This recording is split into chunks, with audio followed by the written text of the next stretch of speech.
ভিখাৰীৰ পৰা কোটিপতিলৈ নৰেন্দ্ৰ মোদীৰ অন্যান্য যাত্ৰা। ৩ কোটিলৈ বৃদ্ধি পালে অস্থাৱৰ সম্পত্তিৰ পৰিমাণ। লোকসভা নিৰ্বাচনৰ বাবে বানাৰসী সমষ্টিৰ পৰা মনোনয়ন দাখিল কৰিছে নৰেন্দ্ৰ মোদী ডাঙৰীয়াই। মনোনয়ন দাখিলৰ লগতে শপতনামাৰ জৰিয়তে নিজৰ সম্পত্তিৰ তথ্য ৰাজহুৱা কৰিছে নৰেন্দ্ৰ মোদী ডাঙৰীয়াই। শপতনামাৰ তথ্য অনুসৰি প্ৰধানমন্ত্ৰীৰ অস্থাৱৰ সম্পত্তিৰ পৰিমাণ হৈছে ৩.02 কোটি টকা। চৰকাৰী খৰচত বিলাসী গাড়ী, এৰোপ্লেন আৰু হেলিকপ্টাৰত উঠি ঘূৰি ফুৰিলেও মোদীৰ নিজা গাড়ী নাই। লগতে নৰেন্দ্ৰ মোদীৰ নামত নাই কোনো ধৰণৰ ভূমি।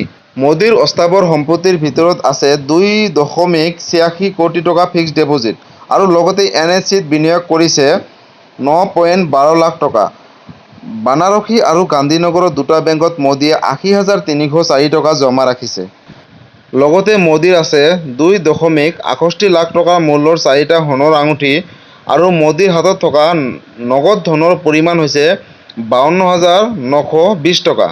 উল্লেখযোগ্য যে 2018-19 চনত মোদীৰ কৰযোগ্য আয় আছিল 11 লাখ টকা। এই টকাৰ পৰিমাণ 2022 আৰু 23 চনত বৃদ্ধি পাই হৈছেগৈ 23.5 লাখ টকা।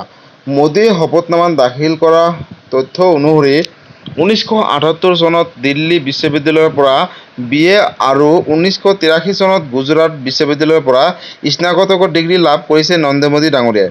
নৰেন্দ্ৰ মোদীৰ বিৰুদ্ধে নাই কোনো ধৰণৰ অপৰাধমূলক গোচৰ। উল্লেখযোগ্য যে এইবাৰ প্ৰথমবাৰলৈ নিজৰ ব্যক্তিগত মোবাইল নম্বৰ ৰাজহুৱা কৰিছে নৰেন্দ্ৰ মোদী ডাঙৰীয়াই।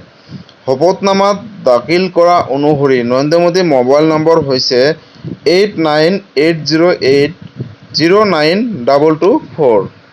এয়াই আছিল লোকসভা নিৰ্বাচনৰ কাৰণে নৰেন্দ্ৰ মোদী ডাঙৰীয়াই মনোনয়ন পত্ৰ দাখিল কৰিছে এইসমূহ তথ্য।